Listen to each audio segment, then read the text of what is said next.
You'd be late for your own live stream. Hey, y'all. How's everybody doing today? We got one fly still flying around here. I'll keep the fly going. Keep the fly going. We got one fly that's pestering us, y'all. We're going to let some people pile in here before we start looking at these here articles. Or this time. We're ready this time. I apologize for our last live stream. The chart I was trying to reference kept crashing. I don't know. Is it still crashing? I don't know. Oh. But the chart it kept, and just let us know how our audio is 5x5. Our video quality should be a little bit better. Sadly, if we want it better, we would have to pay more for the program. So yeah, to get the highest quality. Yeah, we have fast enough internet. We have to pay even more. All these they'll eat your lunch. I mean, you're paying for so much stuff. So how's everybody doing this morning? So we'll just wait just a couple more minutes for those watching the replay. If you just want to fast forward a little bit, we will get started here. Got the coffee. And there's the fly. He's right here. He literally landed on my finger, y'all. Do you want to? Well, yeah. My left hand is my non-good hand. Okay, so here we go. Yeah, shoot him. Ready? This is gonna. Let him land again. Here. Bang! There you go. That hurt? There you go. Live entertainment. No, not at all. No. All right, good. We got a moderator in case there's any creepy going on here. Okay. So let's see here. Let's get started, y'all. Spinning chairs. Right. Well, it's light out here, James.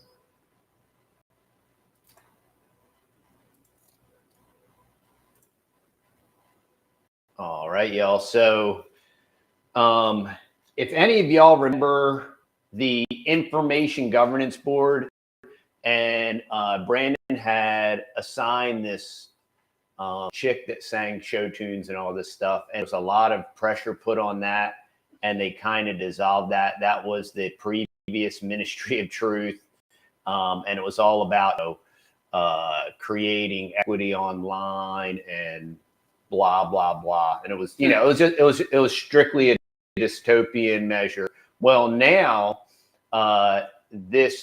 the new Council for Responsible Social Media brings together policymakers, impacted communities, and key stakeholders. So stakeholders is newspeak for public-private partnerships, stakeholder capitalism.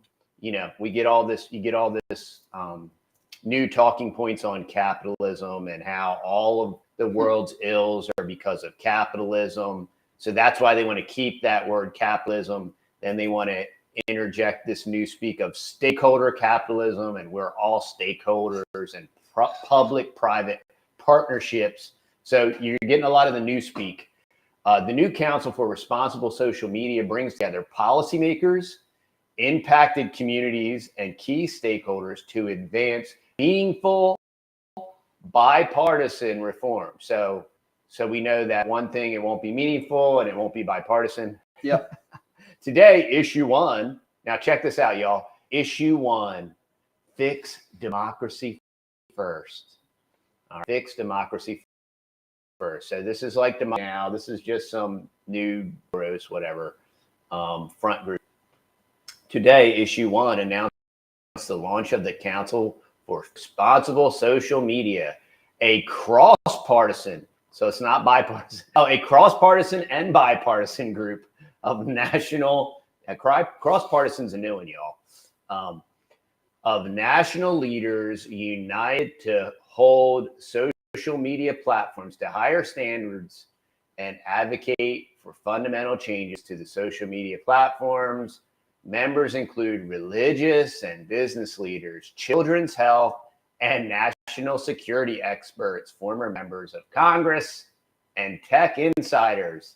The council is co-chaired by former Congressman and party leader Dick Gephardt. Oh, great.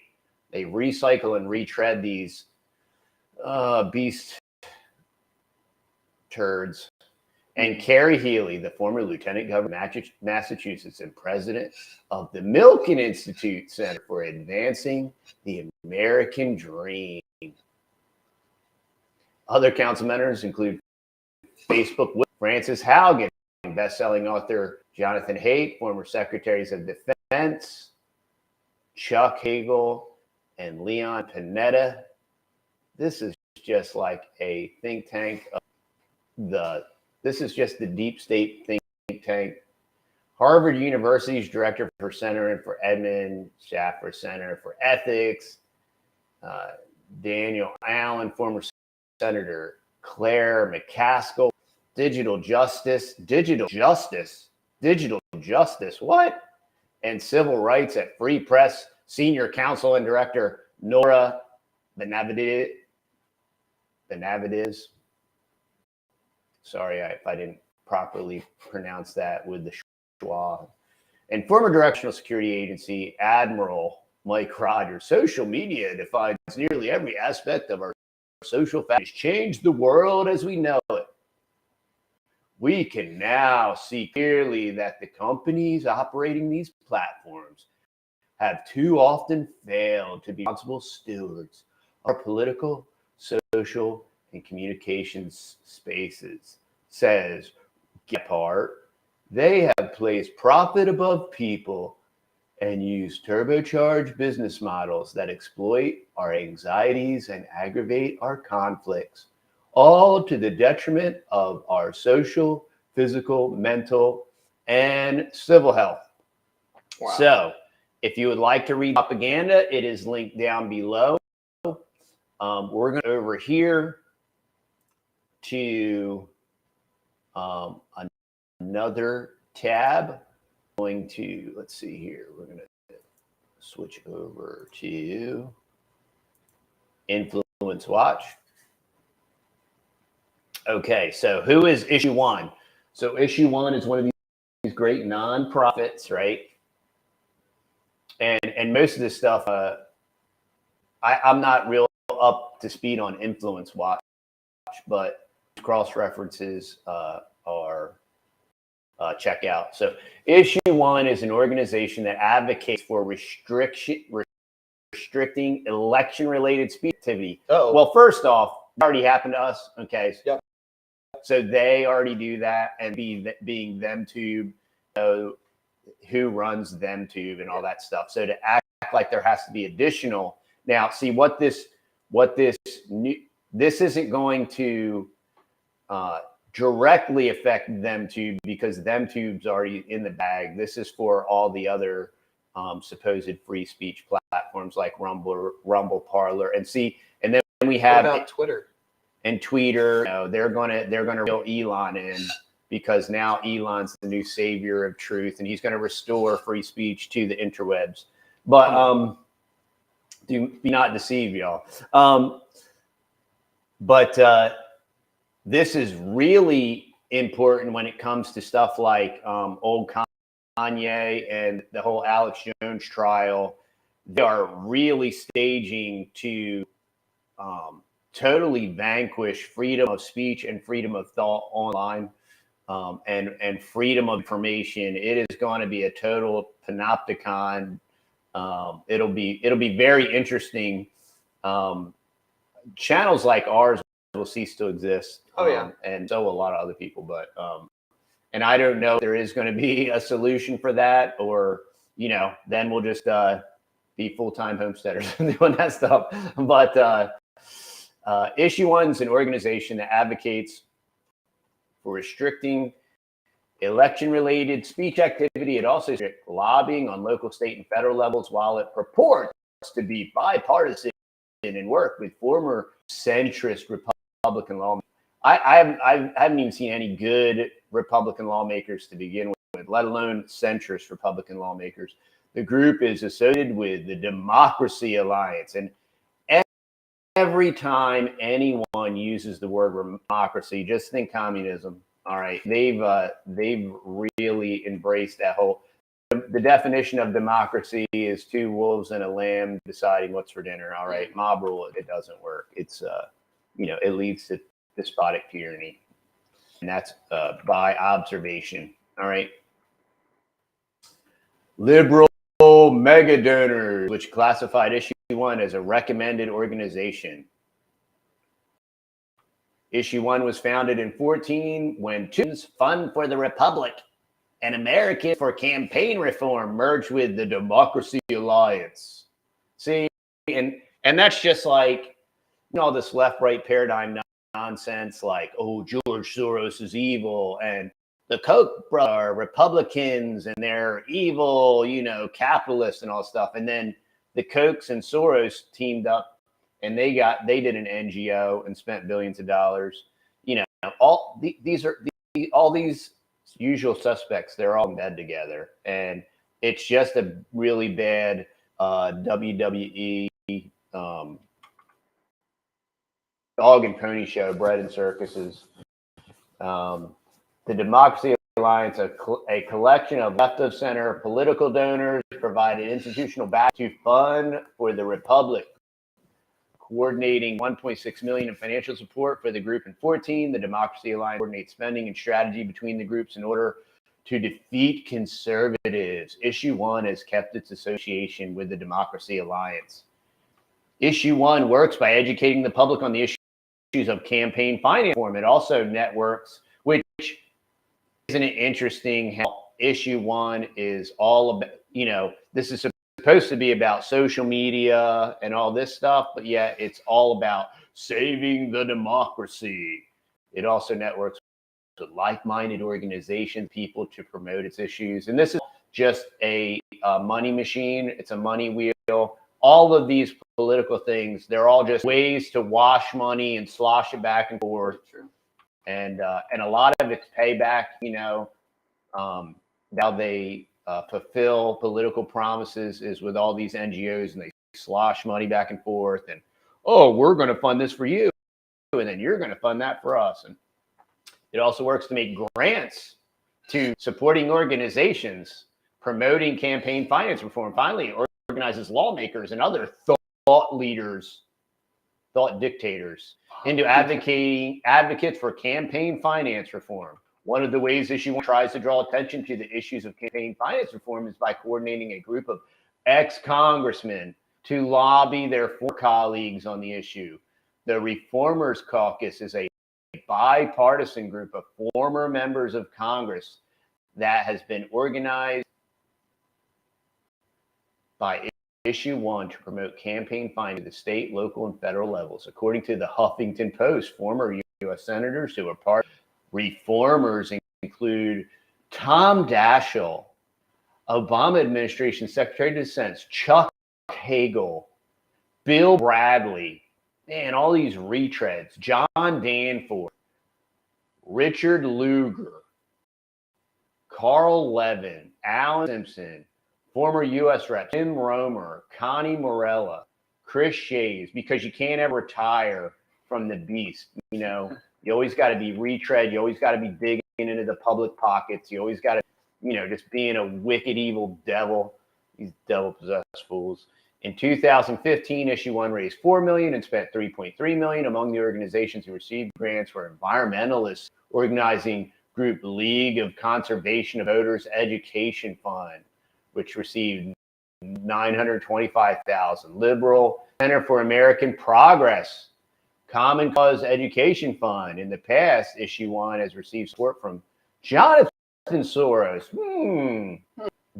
The William and Flora Hewlett Foundation dropped $1.2 million. Wonder if they're friends with Bill Gates and Melinda Gates. I'm sure they're here somewhere. You already got the Soros family. Mm-hmm. Nick Penniman serves as CEO. Michael Beckel serves as the manager of research. Whitney Hatch. So you got all really cool stuff. And this also, Influence Watch, is linked down below. So you can go through all of this information and see who all the usual suspects are and how they're all tied together and cross-referenced. Now, the titled this this in America because we have the exact same thing going on. Somebody said sound check. The audio is not. Is the audio still trash, y'all? Audio is glitching.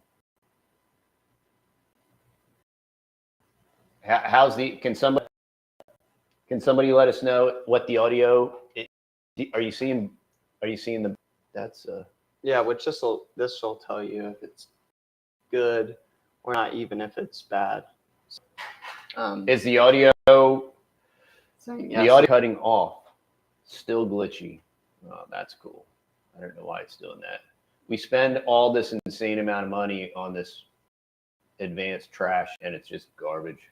Choppy. It's so annoying. That's got to be. Do we want to just kill the Bluetooth? Try using the. It could be.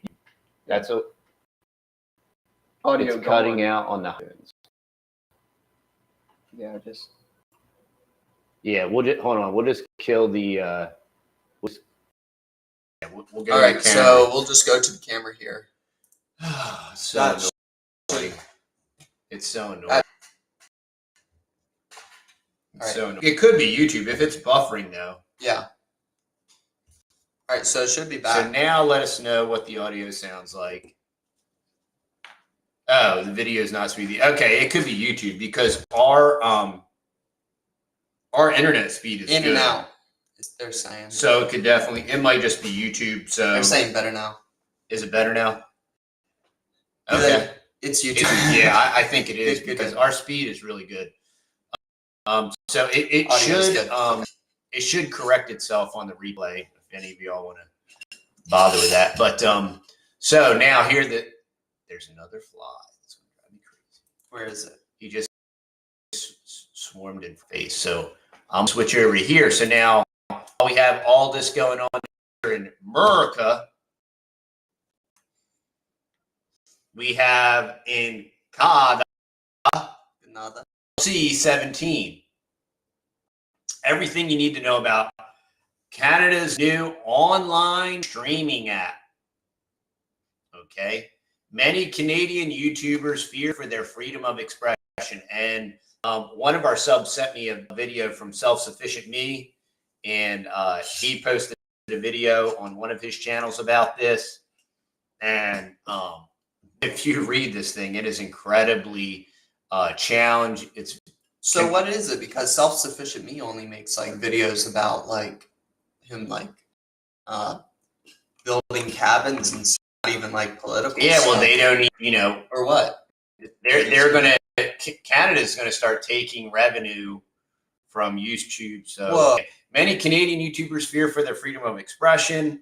Everywhere around the globe, governments are busy drawing up new legislations to better control how digital tools and platforms operate. Some of those is new data law. And if you're doing reading or research, all of these things are always exclusively usually tested in places like India and Australia. Roll these things out first. So when you're seeing things in India, they're introducing new rules on how security softwares like VPN services handle user data. So they want to completely abolish autonomy online. You know, they hate VPNs, virtual private networks. Yeah. Canada's Bill C-11, also known as the Streaming Act, lies in the second category, an attempt to modernize 1991 Broadcasting Act that aims to regulate how streaming platforms must treat all the audio-visual content posted online. It's just total control, y'all. They've been facing criticism for the lack of transparency.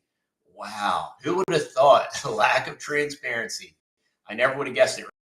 Remember Obama and transparency and all that stuff? We still have never seen that, okay? Lack of transparency and broad definitions. You mean like YouTube's terms of service and like we think that you violated our policy and their policies have all these broad sweeping blah, blah. It's like insane. You know, it's all this vague nonsense. So commentators also fear that this may lead to future misuse of its directives. Oh, the government would never never usurp authority and abuse its own power, right? Canadian YouTubers have especially against the proposed legislation claiming that controlling user-generated content will negatively impact their freedom of expression. Some are even suggesting that they will use a Canada VPN to spoof their location if the bill is enforced. Oh, wow. So we see many Canadian creators have been talking about this. What is Bill C-11? Introduced by Canadian's Heritage Minister Pablo Rodriguez on February 3rd. Bill C-11 is the updated version of Bill C-10 that the previous Parliament failed to pass before last year's election. Its aim is expanding the reach of the Canadian Radio, Television, and Telecommunications Commission, which is a complete and total propaganda arm of the Canadian government, which currently regulates content across radio, television to oversee all audio-visual content posted online. It defines as a new category called online undertaking any platform airing programs on the internet in Canada for streaming services like Netflix and Spotify to podcast clients and social media, the likes of YouTube and TikTok. These will be required to follow CRTC regulations, include adhering to discoverability requirements to better promote Canadian content and disclose confidential information like algorithmic data. They would also be forced to pay for any officially recognized license known as the CanCon. And there you go. It is definitely a con. Multi-million-dollar fines would be the punishment for those failing to comply with the directives. You know, and this obviously directly come out of your ad revenue, you know, so it's bad enough every time. You like the ad beside it. Yeah, yes. Support our fight for freedom. Donate to the Ukrainian. You don't have to donate to the Ukrainian army. You already do it every time you pay your taxes. Yeah, that's okay. As mentioned before, Bill C-11 has been met with a lot, and that's an ad, y'all. Okay, there you go. How do you like that? Ad. Who's paying for that ad? And somehow you're supposed to support. Oh, you got to be kidding me. Okay, we live in clown world. Have you ever? Oh goodness. Okay. The first problem is around its vagueness in defining which content will be considered as Canadian. For instance, the American series based on the Canadian best-selling novel The Handmaid's Tale failed to meet the standard in the past. The bill doesn't give any guidance either on how CRTC will have to make the content more discoverable. Another highly contentious area is around user-generated content. That's like YouTube stuff, y'all.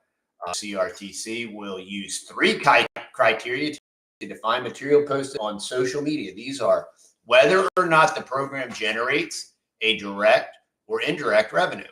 If some parts have been broadcast on the traditional platform like radio or TV, and whether it has been assigned a unique identifier under any international standards system.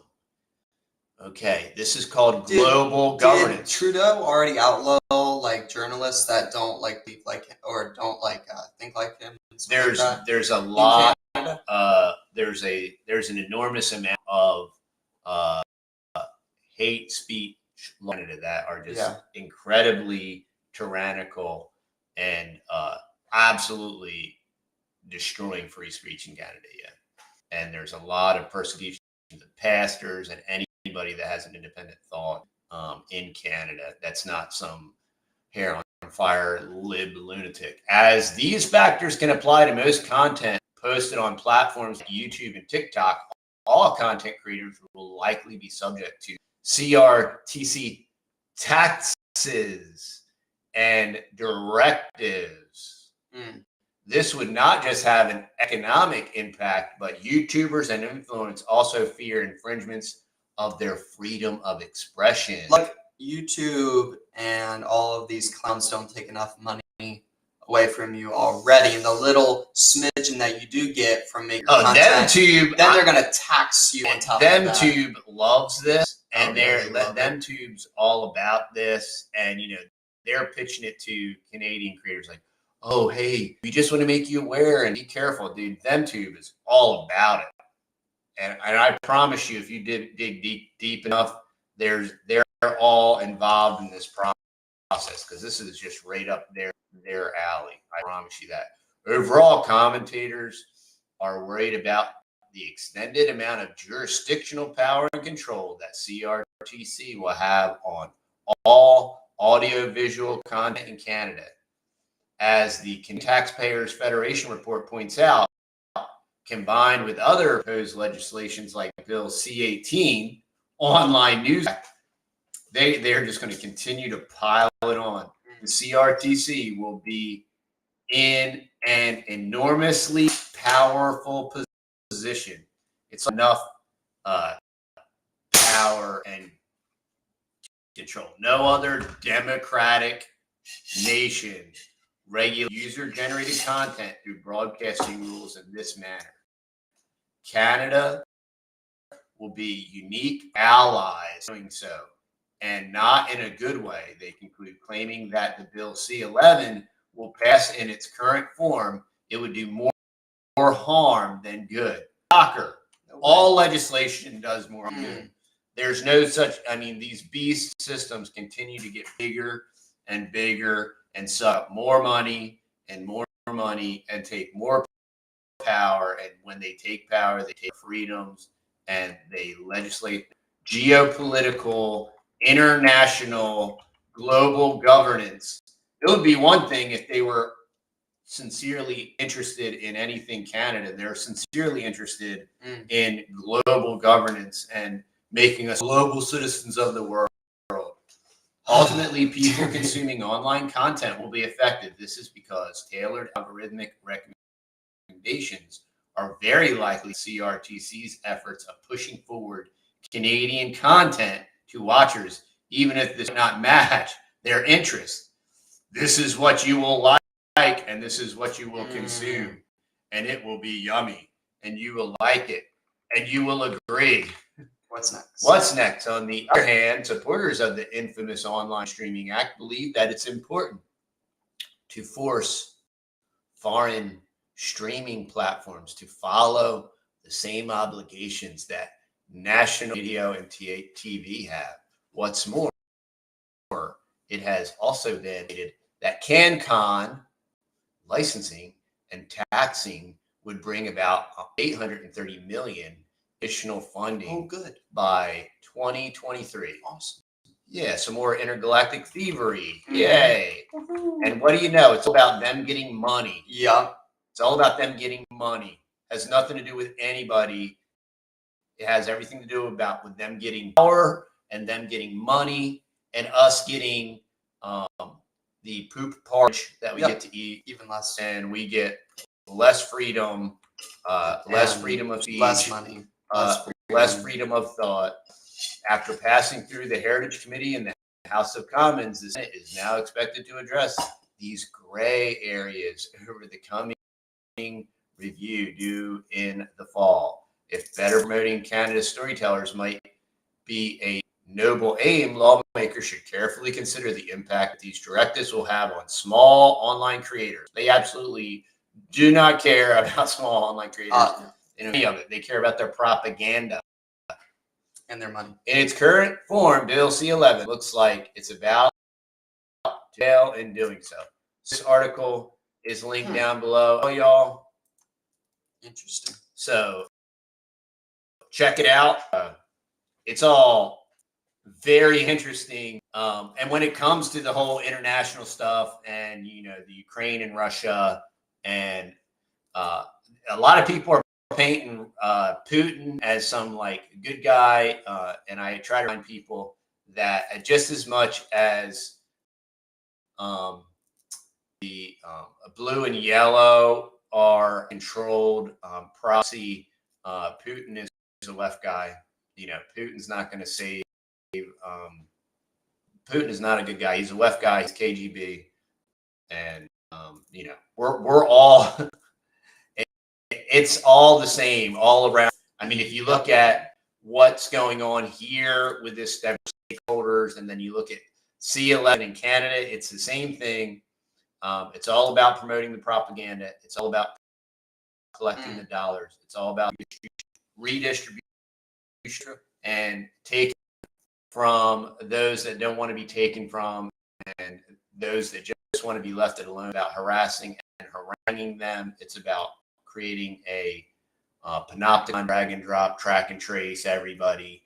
No freedom, no autonomy, no freedom of thought, no freedom of expression, absolutely no freedom of speech, because democracy.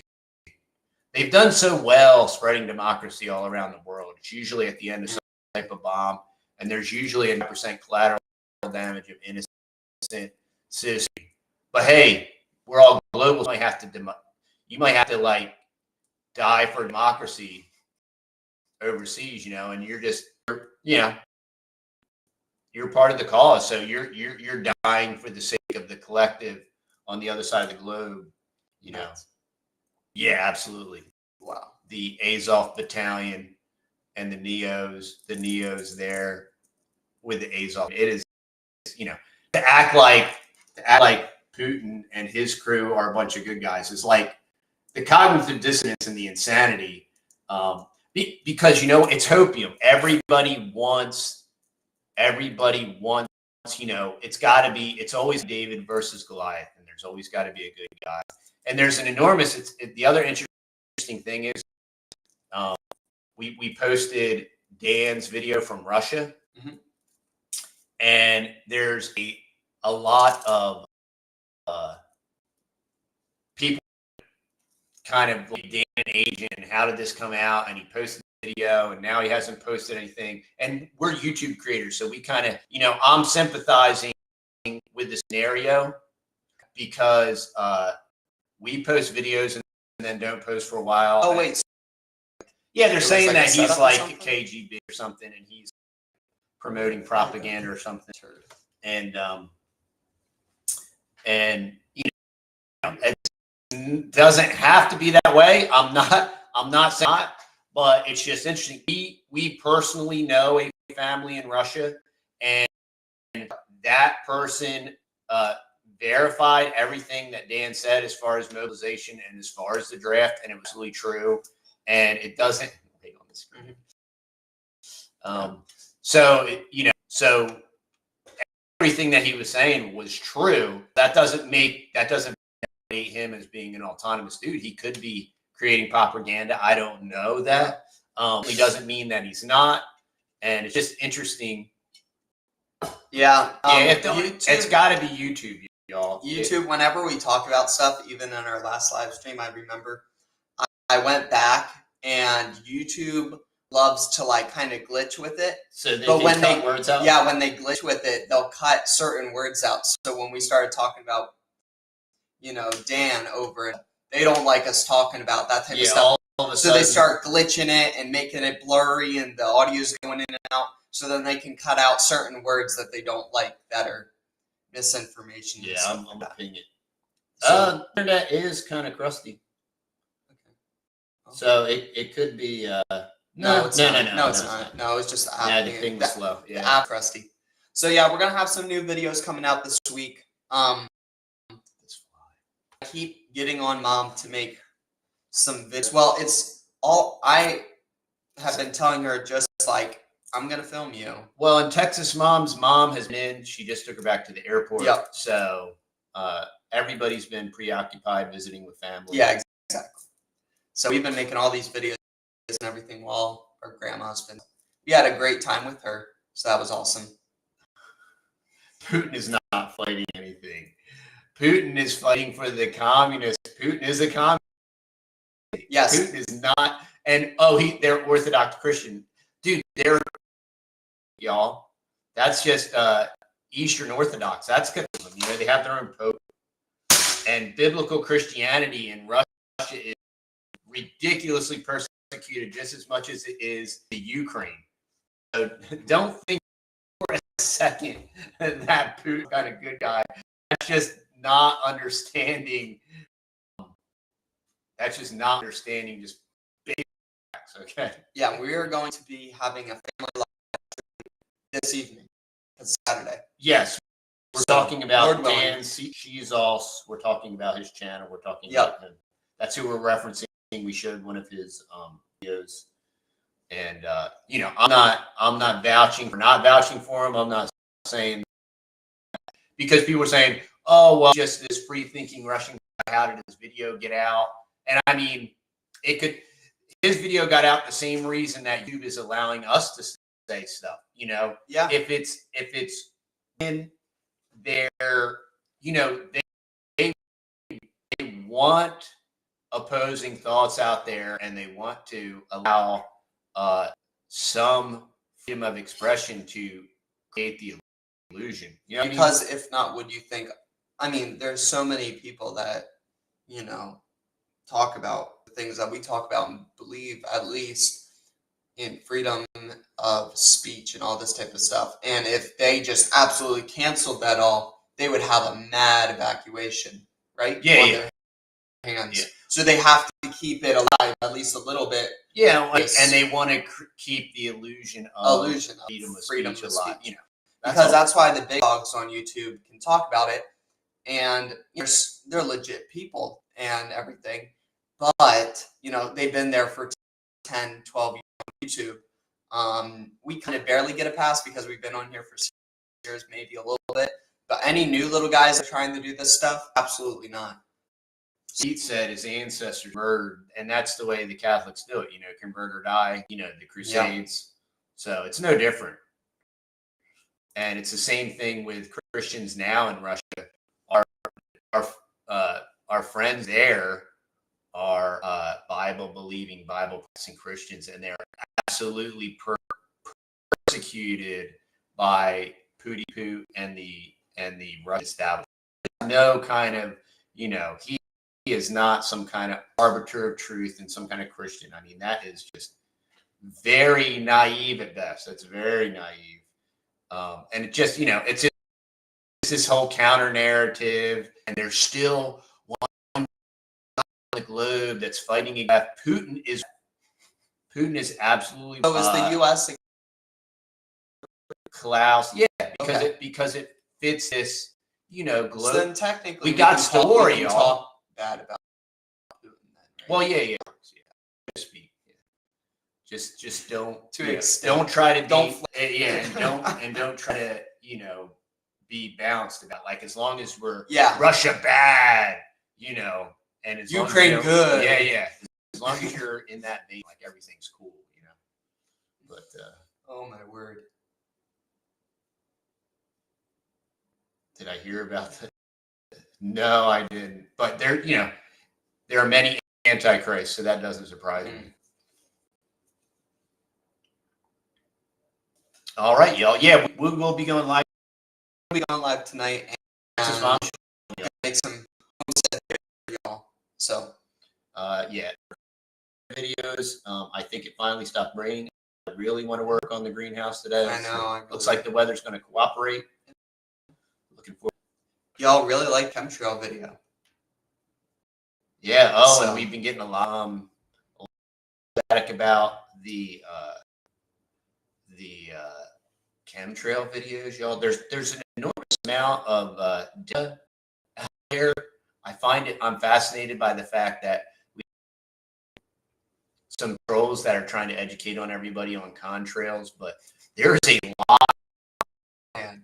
There's lots of videos out there. There's a lot of people writing about this. It's not even a conspiracy. Yeah, it's just not. The establishment wants to do it like they're not already doing it, right? Like they haven't been doing it for like 20 years, but they want it. They write about it, you know. Bring it into the propaganda. That's why they in the middle of the day. They could stay Harvard at night and kind of keep it black ops, but no, they just do it right in front of you. All right, y'all. We're going to sign off for now. We will be back live. We'll try to make sure that audio and video is working. We'll try. And of course, they admit that they're spray. I mean, you can watch it. Like somehow It's real all of these proof. high altitude patterns, you know, sometimes they condense, sometimes they don't. And it just so happens to happen that when they condense, they create this blurry cloud cover that, you know, you want to And hear then the next day it rains. you want to hear wow. a real life story. So I was in Conroe. I was in Conroe, looking at a commercial roof, and I was there with a coworker, and we were talking. You know, we were just talking about life in general, and we were talking about. I brought up. I forget how it came up in conversation. We were talking about chemtrails, and he was like, "Oh yeah, you believe that stuff and all that stuff," and I was like, "Well, yeah, you know, for all these different reasons." And we're standing on the roof. They're spraying above us. They had just started spraying. While we're standing there, this very neon yellow blob of goo drops on my arm. Oh, it wasn't on your phone? What's that? Was it your phone or your arm? Did it drop on my phone? I forgot how it went. Okay. I thought it dropped on your phone, but it might have been your yeah, I think it dropped on my arm. And this and my coworker standing there with me, and I was like, and where did it come from? And that's not bird poop. And it was, you know, it was pretty wild. But you should send it off to a lab. Yeah, I should have. And then, well, if you don't send it off to a lab, you know, what? You just want to believe that they're spraying. Okay. But yeah, it was definitely, and there's been lots of lab analysis on this. Okay, and there's been documentaries on this, and they have tested this stuff, and it does contain all these heavy metals that definitely should not be where they are. They're definitely being put down. So, all right, y'all. Well, we're going to sign off for now. A blessed day, and Lord willing, we will see you tonight.